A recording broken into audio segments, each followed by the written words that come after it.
নমস্কার। তো চলে এলাম আমি তেলের পিঠা কিভাবে বানিয়েছি তা আপনাদের সাথে একটু শেয়ার করার জন্য। তো তেলের পিঠা বানিয়েছি আমি চালের গুঁড়া দিয়ে। তো তার সাথে আমি একটু অল্প সুজি ব্যবহার করেছি, ময়দা ব্যবহার করেছি, তারপরে মিঠা দিয়েছি, তারপরে কলা দিয়েছি। তো এই কয়েকটা উপকরণ দিয়ে আমি এই সুন্দর তেলের পিঠাটা বানিয়ে ফেলেছি।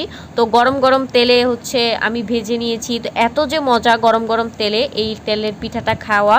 তো আপনারা চেষ্টা করবেন আমার মতো করে একবার বাসায় বানিয়ে দেখার জন্য। আপনাদের পরিবারের সবাই অনেক অনেক বেশি পছন্দ করবে। তো কেমন লেগেছে আমার আজকের তেলের পিঠাটা আমাকে একটা গঠনমূলক কমেন্ট করে বলে যাবেন। আমিও চেষ্টা করব আপনাদের কমেন্টে রিপ্লাই দেওয়ার জন্য। তো যদি ভালো লেগে থাকে তাহলে আমার ছোট্ট পরিবারে অবশ্যই আমন্ত্রণ রইল আপনাদের। তো আপনাদের পরিবারেও আমি চলে যাব। তো আমার তেলের পিঠাটা কিন্তু কেমন লেগেছে আমাকে কমেন্ট করে বলতে ভুলবেন না। আমি যদি কমেন্ট করেন তাহলে আরও সুন্দর সুন্দর আপনাদের সাথে শেয়ার করব।